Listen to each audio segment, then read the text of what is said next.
All right, our first question comes from Colleen, and she writes to us from Minnesota, and she says, how do I create a business that will become a legacy so that after I leave this earth, it will provide for my family?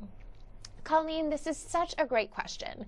So many times as we get a little bit older and a little bit more mature, we start to think more bigger picture. We start to think not only about the day-to-day and making rent, but how do you create a legacy? How do you create something that can outlast you and hopefully provide for your children and your children's children?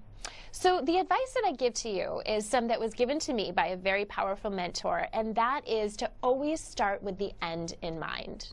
So Colleen, first figure out exactly what type of business you want to create. What does it look like? What type of revenues? What type of impact do you want to make on the world? What type of contribution? And then once you have that vision and you have that identified, peel it back and let's start with something manageable. I call this chunking down. That's a technique I learned when I worked with Tony Robbins, and he would talk about chunking different pieces of information. So have the big vision, have the end in mind, but then let's chunk it down to something manageable. So looking just 1 year out, what needs to happen in order for you to move towards that bigger vision?